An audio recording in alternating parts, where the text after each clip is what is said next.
पूछ मेरी पहचान, मैं तो भस्मधारी हूँ। भस्म से होता है जिनका श्रृंगार, मैं उस महाकाल का पुजारी हूँ। अलग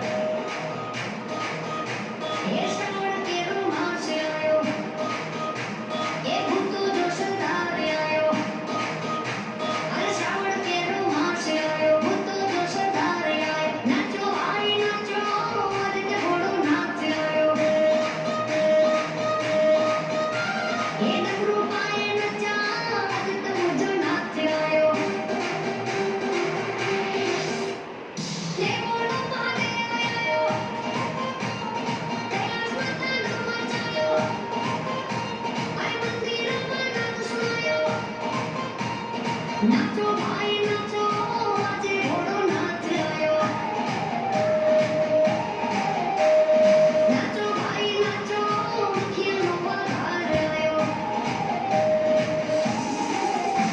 એ ગંગાને મસ્તકમાં લાયો ચંદ્ર તે ભારે સજાયો અરે ગંગાને મસ્તકમાં લાયો ભારે તે ચંદ્ર સજાયો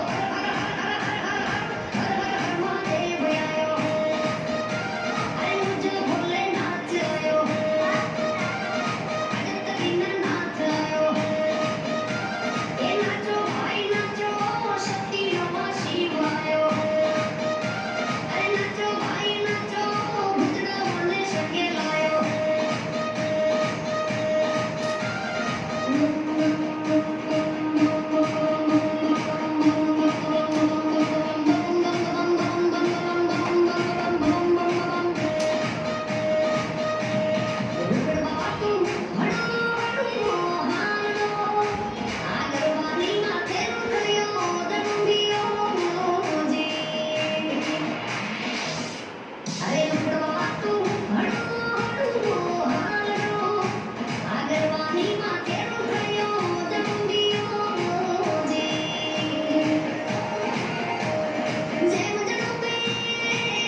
ના ના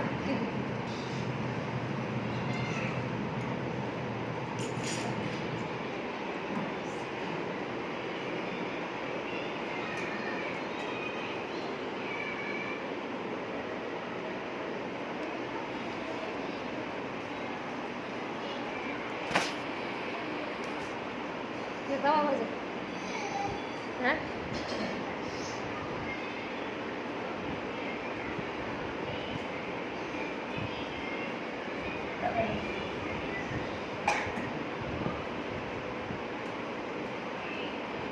ओम शांति नमः पार्वती पते हर हर महादेव ए शिव समुदाता नहीं अने जने विपत विदारण सैया मोरी राखियो ए तुम नंदी के असवार तो जने जड़ियो जंगल માં વસે અને આ તો ઘોડાનો દાતાર પરંતુ ચોરાવળ જામને એ હાકી દીધો હરા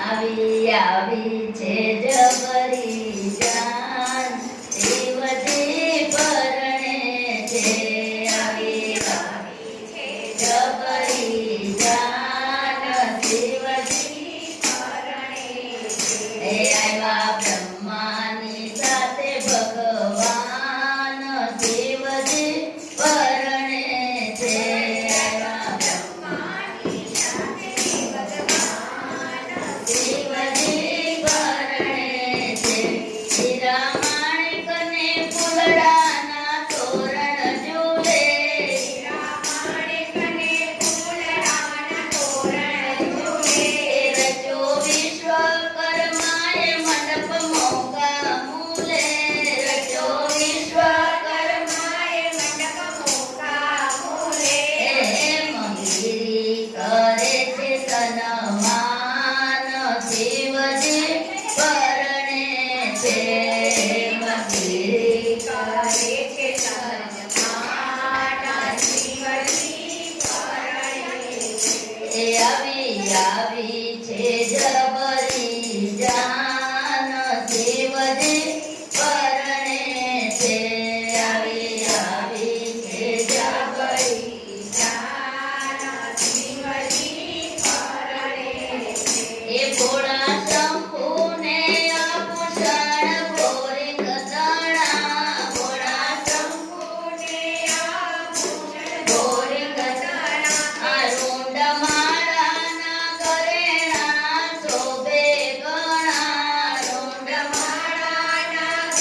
પાર્વતી પદે હર હર મહાદેવ. ઓમ શાંતિ. હજુ બધા ફરવાના માહોલમાં છે. જ્યાં સુધી મેળો છે ત્યાં સુધી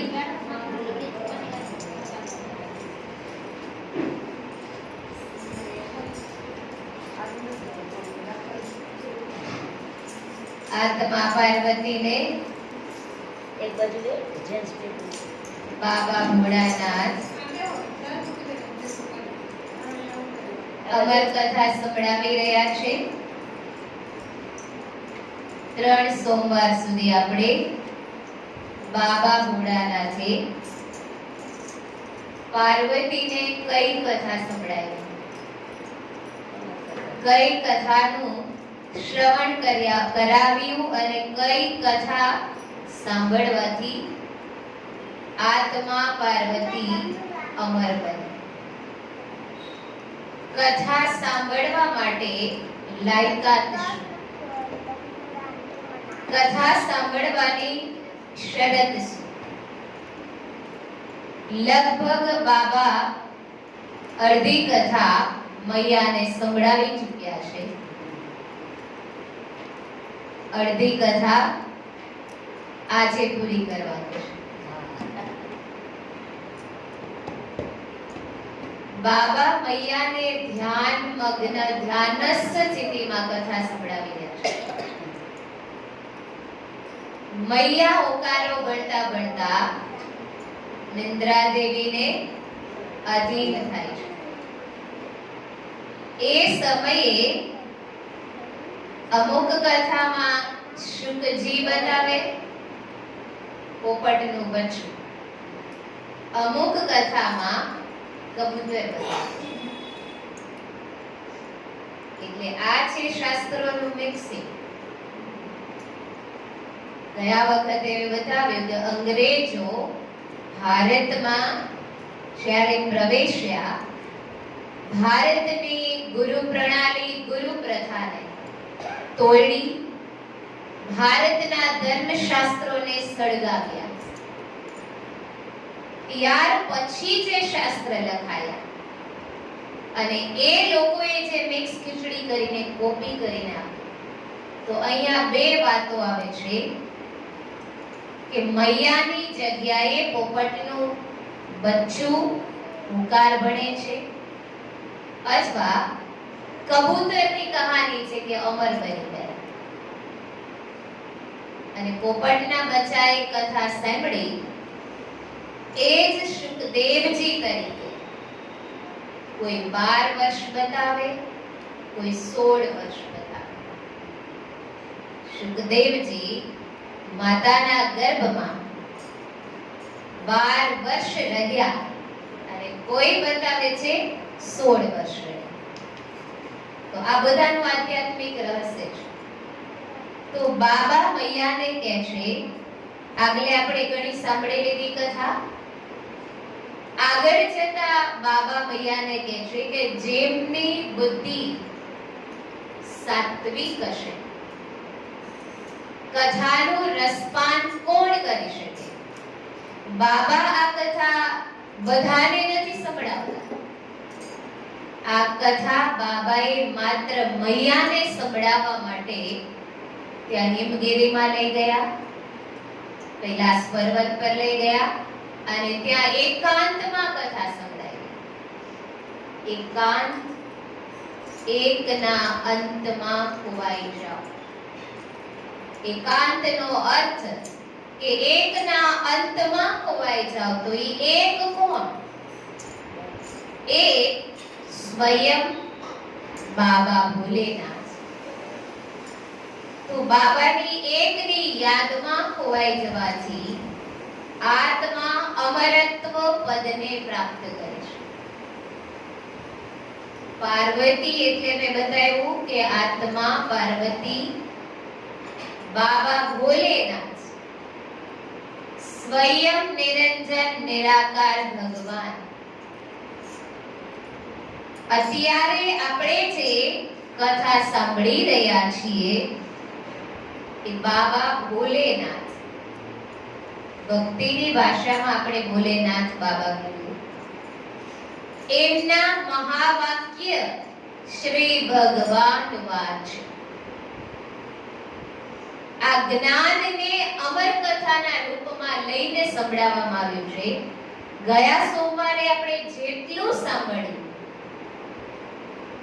આધ્યાત્મિક બ્રહ્માકુમારીઝના 7 દિવસનો કોર્સ, જે જ્ઞાન કોર્સ છે, એ કોર્સ બાબાએ કોપી ટુ કોપી મૈયાને સંભળાવ્યો છે. પરંતુ બાબાની પાસે ટાઈમ લિમિટ હતી.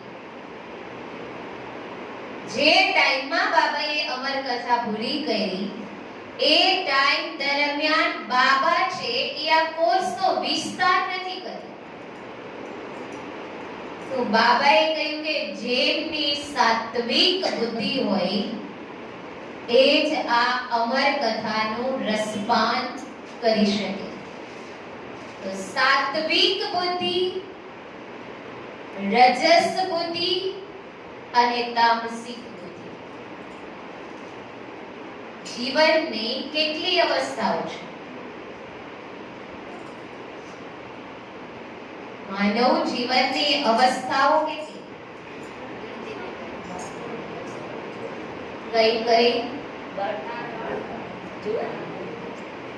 બાલ્યાવસ્થા, કિશોરાવસ્થા, યુવાવસ્થા અને વૃદ્ધાવસ્થા. 4 આશ્રમ કેટલા? ગૃહસ્થ, સંન્યાસ, વાનપ્રસ્થ, પછી બ્રહ્મચર્યાશ્રમ. ગૃહસ્થ ધર્મના 4 આશ્રમ હિન્દુ ધર્મમાં વર્ણન કર્યા અને 4 અવસ્થાનું વર્ણન કર્યું. પહેલી અવસ્થા બાલ્ય અવસ્થા,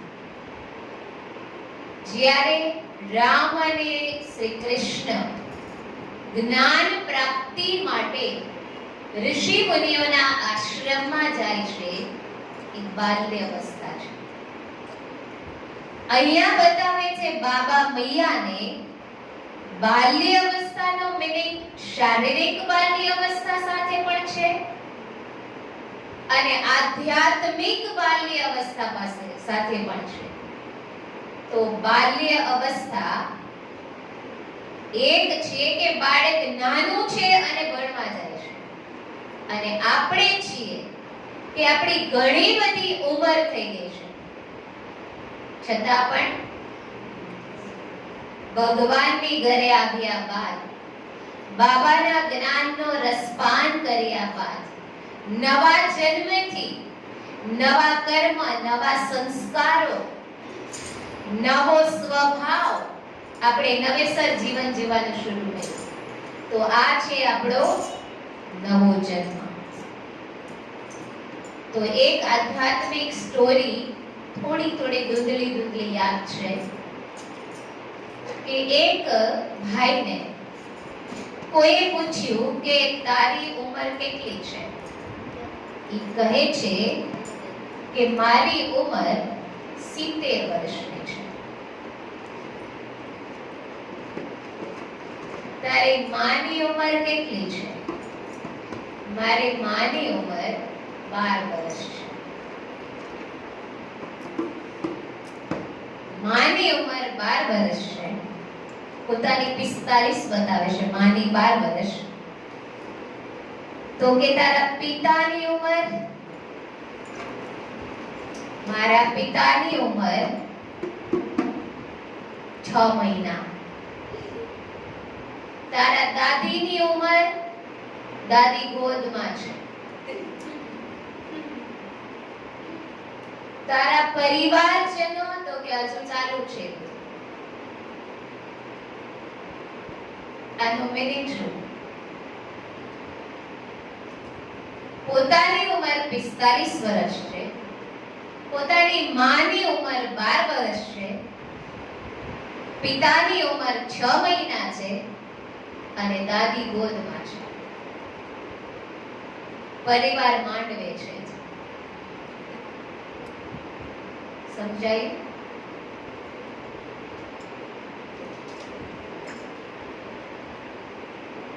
અટપટો કોયડો છે, એને પૂછવામાં આવ્યું કે કેવી રીતે બની શકે તારી ઉંમર 45 વર્ષ અને તારી માતાની ઉંમર 12 વર્ષ? ત્યારે ભાઈ આધ્યાત્મિક પથ પર આવે છે અને સમજાવે છે કે મને જે જ્ઞાન પ્રાપ્ત થયું, મને જે સત્ય માર્ગ પ્રાપ્ત થયો, મારા આચાર વિચાર અને વ્યવહારમાં પરિવર્તન અને શુદ્ધિકરણ આવ્યું, મારે આત્માની જ્યોતિ જાગૃત થઈ, એને 45 વર્ષ થયા. હું અધ્યાત્મના માર્ગ ઉપર ચાલું છું. તારી માતા 12 વર્ષના, તો કે હજી ન સમજી શક્યા? મારી માતાને આ રસ્તો મળ્યો એને 12 વર્ષ થયા. તારા પિતા 6 મહિનાના, સીધી વાત છે.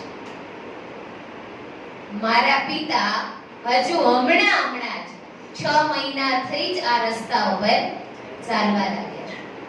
તારા દાદી ગોદમાં, તો કે એમનો હજુ ચાલુ જ છે અત્યારે જ્ઞાનનો કોર્સ. અને પરિવાર માંડવે હજી ગીત ગવાય છે.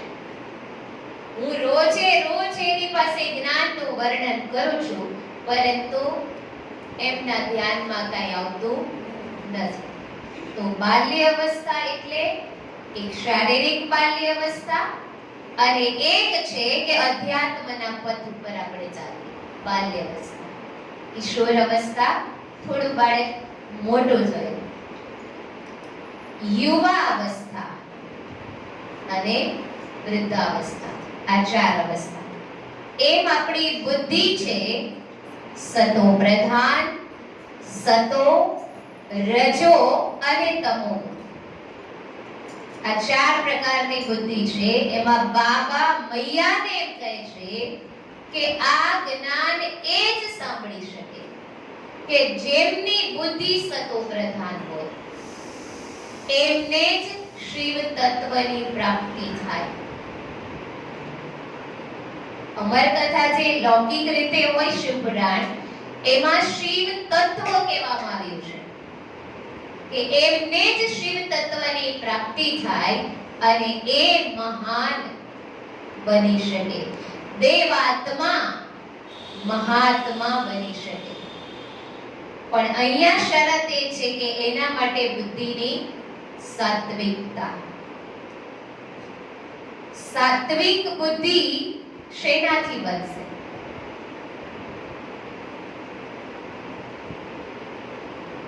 માત્ર કથા સાંભળી લેવાથી, શ્રવણ કરવાથી, વર્ણન કરવાથી, કીર્તન કરવાથી કે વર્તનમાં લઈ આવવાથી?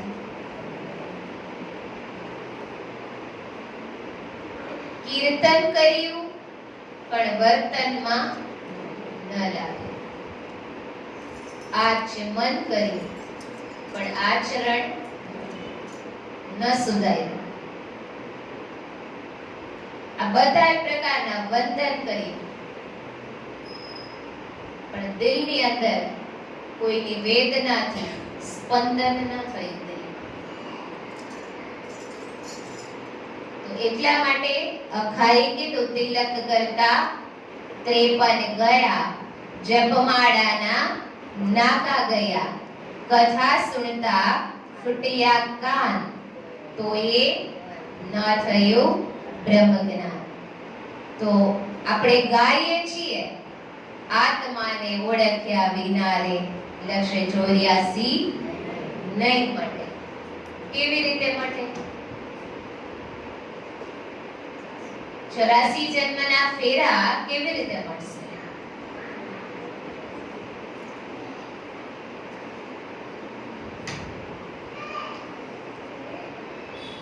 કથા સાંભળી લીધી, એનાથી આપણા 84 જન્મનો ફેરો ન ટળ્યો.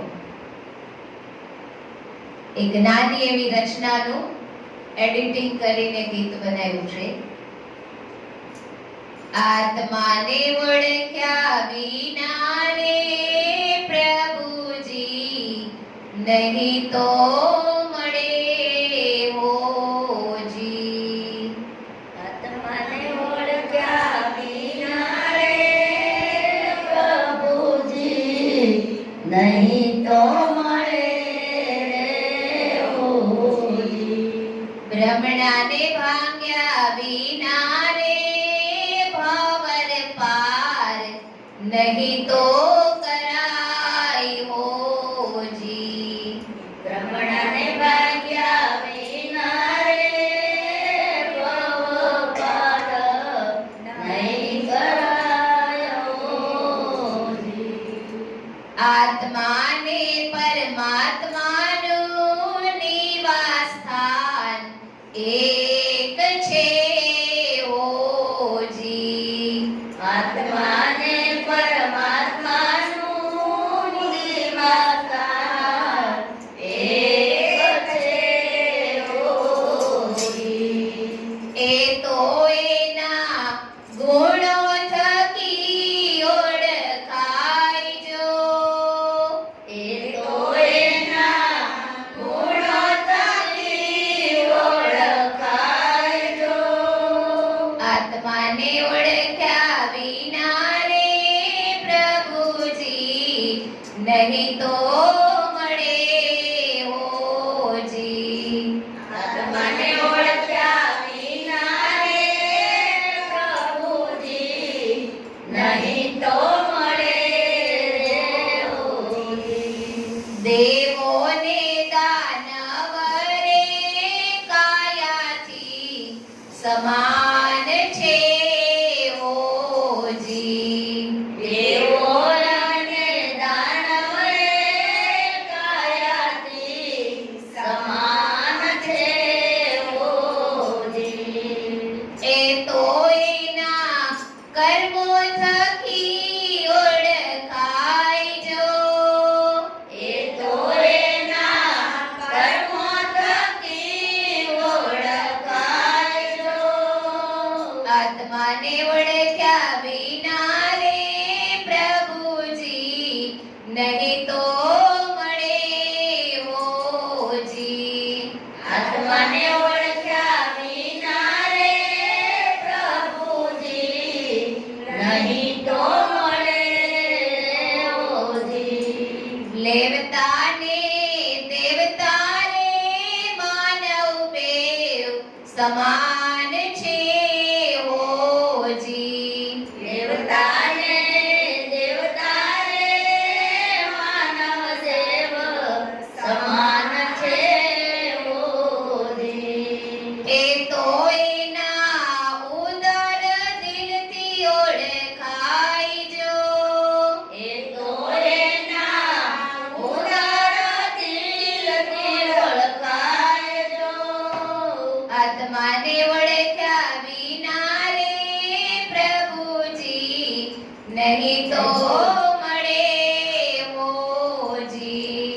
આત્માને ઓળખ્યા વિના રે પ્રભુજી નહીં તો મળે હોજી. ત્યાગીને વૈરાગી રે રાગી પથના એક છે હોજી. ત્યાગીને વૈરાગી રે રાગી પતના એક છે હોજી. એ તો એના સ્વભાવથી ઓળખાય જો. એ તો એના સ્વભાવથી ઓળખાય જો. આત્માને ઓળખ્યા વિના રે પ્રભુજી નહીં તો મળે હોજી. આત્માને ઓળખ્યા વિના રે પ્રભુજી નહીં તો મળે હોજી. દાન ને પુણ્ય મેં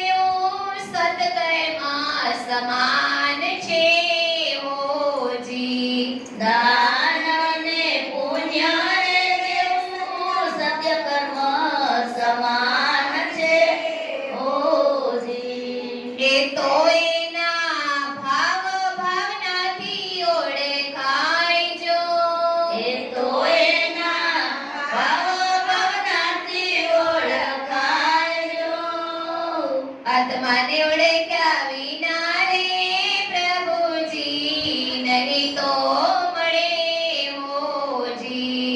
આત્માને ઓળખ્યા વિના રે પ્રભુજી નહીં તો મળે ઓજી. અસુર ને ઇન્સાન બેવ દેહથી સમાન છે ઓજી. અસુર ને ઇન્સાન ને દેવથી સમાન છે ઓજી. એ તો એના આહાર થકી ઓળખાય જો. એ તો એના આનંદથી ઓળખાય. આત્માને ઓળખ્યા વિના રે પ્રભુજી નહીં તો મળે ઓજી. આત્માને ઓળખ્યા વિના રે પ્રભુજી નહીં તો મળે ઓજી. દેવને દેવોના દેવ નામથી સમાન છે ઓજી. દેવ અને દેવના દેવ નામથી સમાન છે ઓજી. એ તો એના કર્તવ્યથી ઓળખાય જો. એ તો એના કર્તવ્યથી ઓળખાય. આત્માને ઓળખ્યા વિના રે પ્રભુજી નહીં તો મળે ઓજી. આત્માને ઓળખ્યા વિના રે પ્રભુજી નહીં તો મળે ઓજી. સાધુને સંન્યાસી રે વેશથી સમાન છે ઓજી. સાધુને સંન્યાસી રે વેશથી સમાન છે ઓજી. એ તો એના રાગ અનુરાગે ઓળખાય જો. એ તો એના રાગે અનુરાગે ઓળખાય. આત્માને ઓળખ્યા વિના રે પ્રભુજી નહીં તો મળે ઓજી. આત્માને ઓળખ્યા વિના રે પ્રભુજી નહીં તો મળે ઓજી. ભજન ને કીર્તન બેઉ ભક્તિમાં સમાન છે ઓજી. ભજન ને કીર્તન બેઉ ભક્તિમાં સમાન છે ઓજી. એ તો એના વર્તન થકી ઓળખાય જો. એ તો એના વર્તન થકી ઓળખાય. એ તો એના વર્તન થકી ઓળખાય જો. એ તો એના વર્તન થકી ઓળખાય. આત્માને ઓળખ્યા વિના રે પ્રભુજી નહીં તો મળે ઓજી. આત્માને ઓળખ્યા વિના રે પ્રભુજી નહીં તો મળે ઓજી. પ્રભુજી નહીં તો મળે ઓજી. ઓમ શાંતિ. ઓમ શાંતિ. સરસ.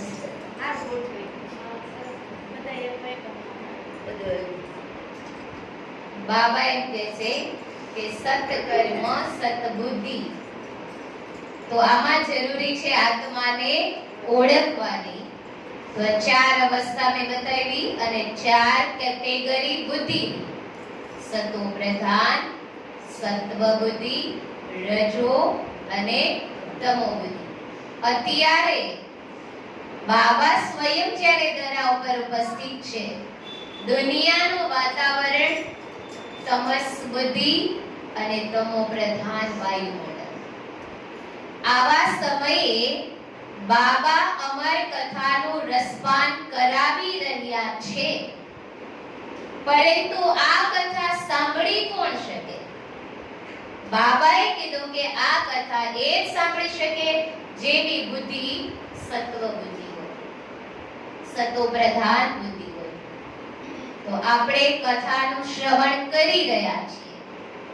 બાબા કોઈને કોઈ માધ્યમ દ્વારા કથાનું રસપાન કરાવે છે, પણ કેટલી આત્માઓ શ્રવણ કરી શકે છે?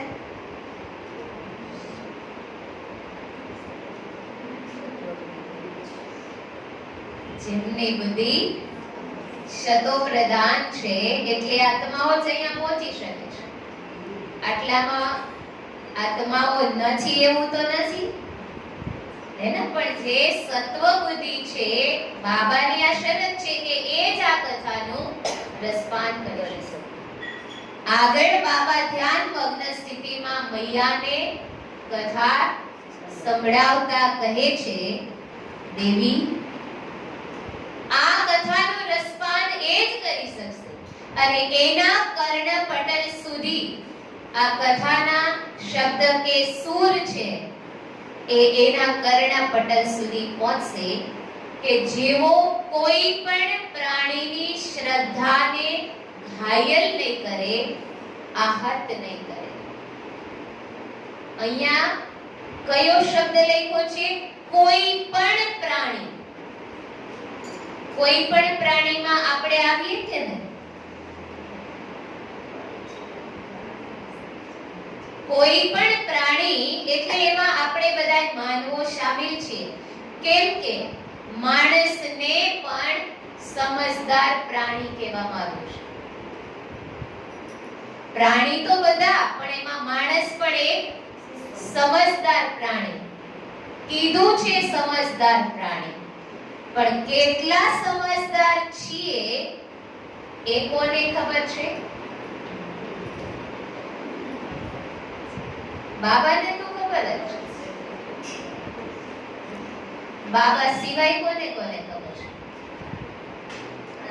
પોતાને તો ખબર છે ને આપણે કેટલા સમજદાર છીએ. ઘણી વખત એ શબ્દ મેં કીધો છે કે આપણે બોલીએ છીએ કાંઈક માણસ જેવા થાવ ને, કાંઈક તો માણસ જેવા થાવ. એ માણસને કેવું પડે છે? ગાયને નથી કેવું પડતું તું ગાય થાય. શા માટે? ગાય છે એને તમે 10 દિવસ એક સ્થાન ઉપર એકના એક ખીલે એને બાંધી રાખો. 11મા દિવસે તમારે ગાયને ખીલે લઈ જવાની જરૂર નહીં પડે. શા માટે? એને સમજ આવી ગઈ છે કે મારે હવે કાયમના માટે અહીંયા જ બંધાવાનું છે. આપણને બાબા કેટલા સમયથી કહી રહ્યા છે?